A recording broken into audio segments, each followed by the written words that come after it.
everyone, it's John from What Up, and welcome back to another video. Now, the first 3 episodes of Amazon and Sony's Wheel of Time show have dropped on Amazon Prime.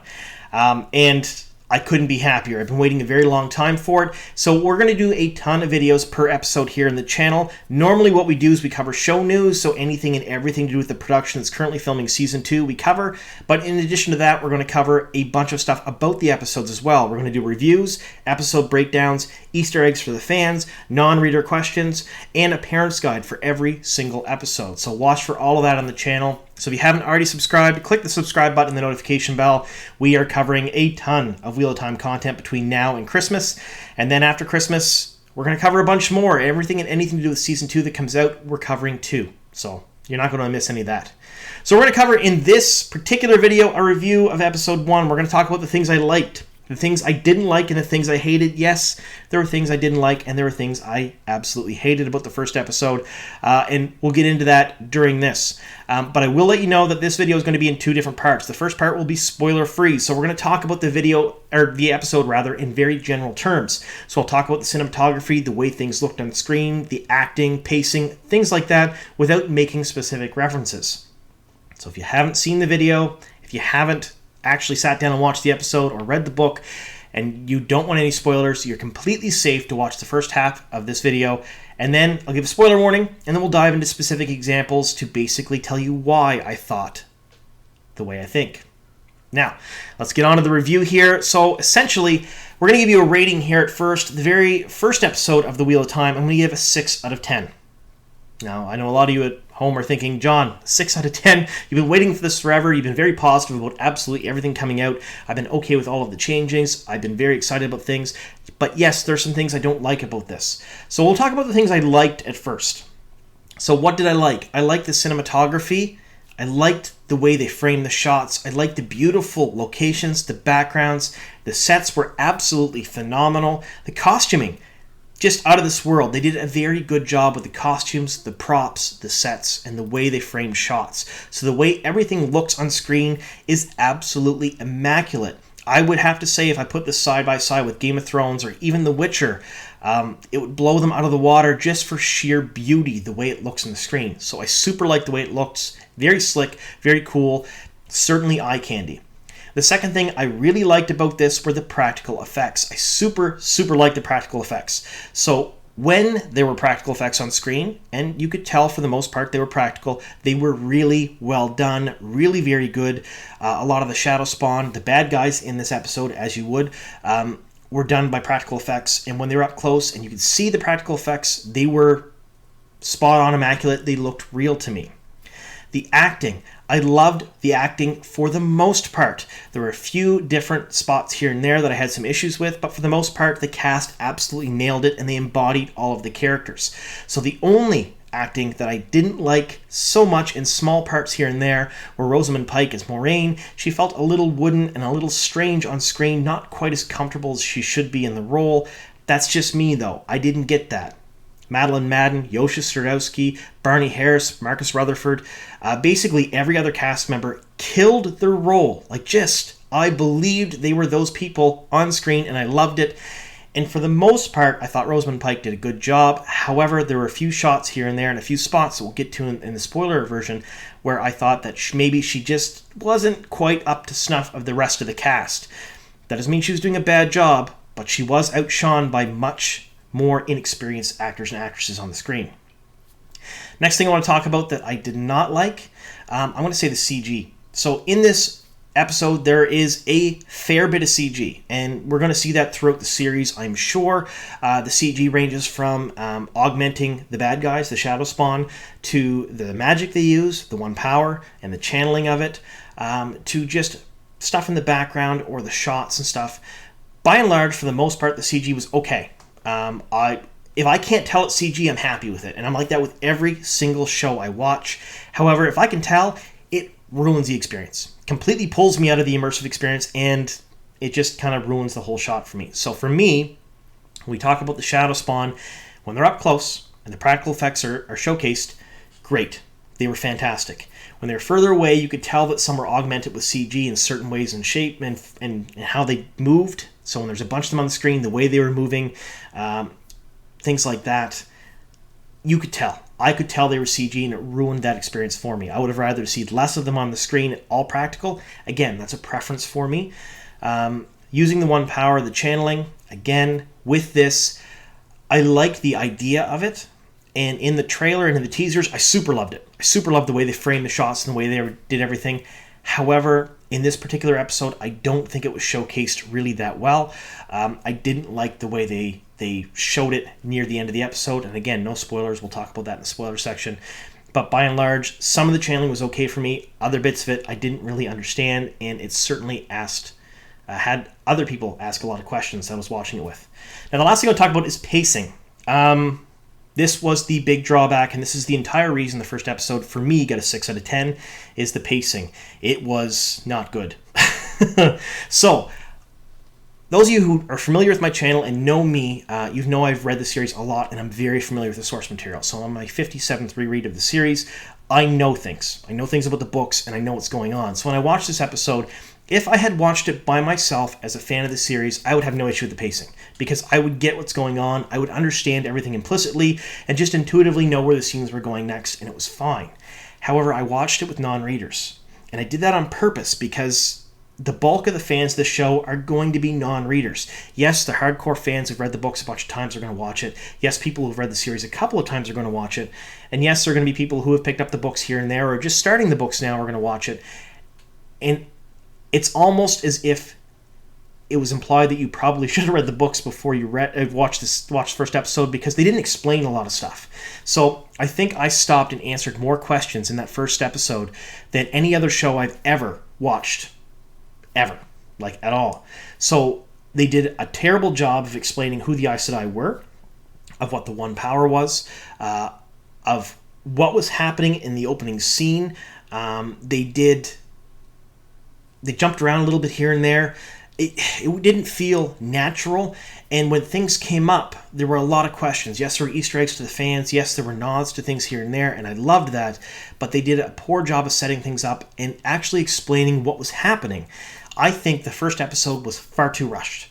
I think they could have taken that episode and probably made 2 or 3 episodes out of it very easily, made them just as pretty, just as cool, just as slick, but explained things better and had the time flow just a little bit better so the audience was more immersed in the world by the time things happened. Now, I understand why they paced it the way they did and why they put the elements they did in that first episode so you could get the ending out of it. However, I really think they should have spent more time on it. And again, we'll get into that more in the spoiler section. So, realistically, all things aside, pacing was why the first episode got a 6 out of 10.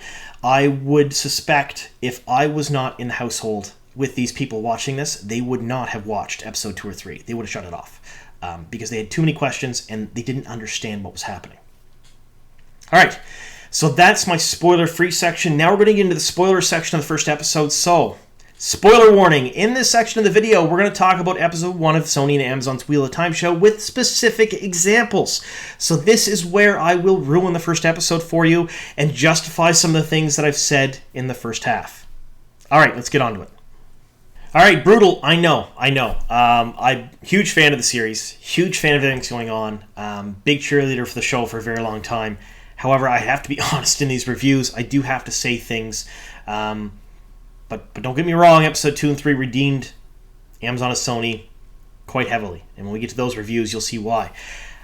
So, this is the spoiler section of the review. This is your last chance to dip out now. We're going to talk about specific elements of the first episode that's going to ruin it for you. So, when we talk about cinematography, we talk about the way shots looked. There's really nothing we can say that spoils things. The way the Two Rivers was shot, beautiful. The mountains of mist in the background. The opening scene where you had the gentleman running along that path and the Red Sisters chasing him. Beautiful. Absolutely immaculate. The scene, the very first scene of the entire show with Maureen getting dressed. Again, framed really well. Really liked it. It was awesome. A little bit of a voiceover explaining some stuff. Super pretty. The costumes were absolutely amazing. So Maureen's costume was great. The Red Sisters' costumes were great. Some people don't like the idea that the Ajas are wearing all of the same color, sort of like a military type style uniform, I would say. However, yeah, later on in the book series, when we get to multiple them on screen doing battles and stuff, or later on in the show, I should say, it's going to be a benefit to the viewers. I really liked it. The props, so you had the weapons that the Trollocs were using, even Rand's bow, Tam's sword. These were all beautiful, well made. They looked beautiful on the screen. I liked them. Like, it was just absolutely immaculate. So hats off to the costume designer, hats off to the prop department, hats off to the location scouts. I mean, wow. Whoever built the Two Rivers set, the Wine Spring Inn alone could have been the entire first episode, and I would have been just happy with that. It was beautiful. Everything was great, right down to Rand's homespun sweater that everybody seems to want to buy on Twitter of Time. So again, nothing wrong with the cinematography as far as I'm concerned, the costuming, the props, all great. Now we're going to get on to the acting. I want to talk a little bit about the acting. So I mentioned in the spoiler-free version, like the first half of the episode, that Rosamund Pike seemed a little wooden, that she didn't quite portray Moiraine the way I thought she should. And that's sort of a half-truth. So she's a great actress. She did a good job portraying this character. However, she was completely outshone by everyone else. So you have these young actors and actresses with almost no experience. Yosha Stradowski, Barney Harris, Marcus Rutherford, Madeline Madden, Zoe Robbins. They're crazy good. Like, when they're on screen together, Rosamund doesn't have a chance. I mean, that's a terrible thing for me to say, but she's a great actress. They are so much better. They are so much more into their characters. They do so well. Now, I know Rosamund Pike has been billed as the main character of the show, for now at least anyway. Moiraine is the titular character. That's not the right term. I know somebody's going to roast me for that in the comments. She is the main character of the show so far. But man, when she's on screen with these, I guess I can call them kids because most of them are half my age, they were phenomenal. So when she's voicing Moiraine, good, just not as great as everyone else. So that's where those comments came from. I don't mean to imply that she's a bad actress or she did it badly or poorly. She just wasn't as good as everyone else. So there was a disparity there between levels of how amazed I was at the acting. Now, we're talking a little bit about the CG now. Now, this was a big sticking point for me. I really, really hate CG. I just hate it. Like, I don't like it at all, unless I can't tell it's CG. So if I can't tell it's CG, I'm fine with it. So for this, we'll talk about two different things. There was a lot of CG I couldn't tell. So there was a lot of stuff augmented in the background, whether it be mist or weather or changes. I know that stuff is probably added in. However, I want to talk about the Shadow Spawn, the Trollocs in particular, and I want to talk about the channeling near the end of the episode. So the Trollocs, up front, up close, the practical stuff, wow. They were Jim Henson level amazing. I really loved them up close. Further away, especially when they're on all fours running. When they were on all fours running, I was immediately reminded of American Werewolf in London. And that's not necessarily a good thing, because that is a dated, old show. You're talking 40 plus years at this point, or 40-ish years at this point, old. I couldn't tell you the exact date because I never looked it up first, but it's an older show. The movements weren't quite there. It completely took me out of the scene. I watched them coming at me or running around the town, and I was just like, oh. Great fight scene, great battle scene in the Two Rivers. Loved it. Loved the way it was framed, the way it was shot. Very dramatic. A lot of blood, a lot of gore, but not overtly, not too much. But when you see those Trollocs, especially en masse, the CG, it just took me right out of it. I didn't like it. So that was one thing. And the one power is the other thing I want to talk about with this. The way they framed things in the teasers and the trailers, loved it. Absolutely loved it. The way it was done in this battle, did not like it so much. Mainly because the theatrics of Rosamund they took over what was happening, in my opinion. So I liked certain elements of it, and I know why they're doing it. I know hand movements, gestures, body movements are a big part of the way the Aes Sedai channel in the books, and they're showcasing that on the screen. And there's been a number of interviews where Moiraine, like Rosamund Pike, Priyanka Bose, other people have talked about making it their own, and they're doing their own thing on screen. But there were a number of instances where I think it was just a bit too much, and it took away from it. And the CG of all the little threads everywhere, they were good, but as I said, I was watching with non-book readers, and they had a lot of questions. Like, is that the magic? What is that? Why is that happening that way? Why did they go up into the clouds, and then how come lightning came down afterwards? If they had explained things a little bit better earlier on, I think it would have been a much better scene. That's my own personal opinion, though. Again, I like the end result of it. I like the lightning coming down, the fireballs, throwing the rocks. All of that stuff is great. Was not a huge fan of the little threads of power. In my opinion. That's just me, though. I don't know how else they could have done it unless they framed it smaller, used less of them, had less of them on the screen. That probably would have worked a little bit better, in my opinion. All right, so now we're going to get on to the big sticking point for the first episode, and that is pacing. So, like I said, I watched it with non-book readers. They had no idea what Aes Sedai were. I was asked multiple times if they were the wizards or the witches or the magic users. Yes.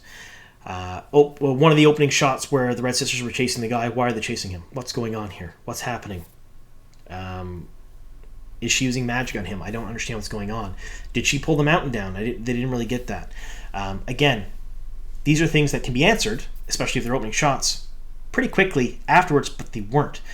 Those things weren't really brought up again. Then when Moraine entered the White Spring Inn in the Two Rivers, everyone knew who she was. They all gasped. I had got asked the question a couple times, how do they know she's an Aes Sedai? How do they know? What does that ring mean? A bunch of different questions. Now, again, I understand these things are going to be answered throughout the first season, probably at a much later date. But I will say that the people I watched it with, they had no interest in watching the second episode, and I prompted them to. Because they had too many questions, things that were not quite answered or answered properly in the first episode, and they needed to know, or they thought they needed to know. The other thing was the dragon. There was a little bit of talk of the dragon, a little bit of talk of the dragon prophecies, a little bit of talk of it could be the four of them. They are four of them of the right age. But there was a lot of questions as to, well, why is she hunting the dragon? What's going on here? Why are the bad guys hunting the dragon? What's going on there? What's going to happen here? There's a lot of philosophical questions about the series that were answered fairly well in the books, in text, but not so great on screen because it was rushed. It was just they kind of plowed through things really quick to get to that Winter Night battle, which, again, absolutely amazing, but they got there too quickly. There wasn't enough questions answered first. Not enough questions answered about why it was those four. So, yes, they had a scene with Zoe Robbins where she was an orphan. Yes, they had a scene with Rand where he looks a little bit different, but not much talk about Perrin, not much talk about Matt, why they were roped into this other than they were friends. And I had a lot of questions about that as well. I had to say, well, they're all born around the same time. That was mentioned, by the way. Don't get me wrong, it was mentioned, but that's not just the only reason. So, not done well there. Again, pacing, big issue for me specifically, just because of the people I watched it with, the non-book readers. I suspect a lot of other people have the same problems. If you've read the book series a few times, pacing was not an issue. You knew these things, but they were not explained well to people who didn't. All right, so that's my first review of the first episode. Again, 6 out of 10. I loved it. I really did. I loved it because it's Wheel of Time. There's a lot of elements of I really loved, but I had to give it a lower score just because I'm going by not just what I think, but by what other people I watch it with think. And I understood the frustrations and their questions. I 100% understood that. All right. Well, that's the end of the review. Keep a lookout for my breakdown and my Easter egg video for the first episode, as well as the non-reader questions. There were a ton of them, and my wife's going to help me out with that. All right. Thank you so much for sticking with me here to the very end. Here's to many more.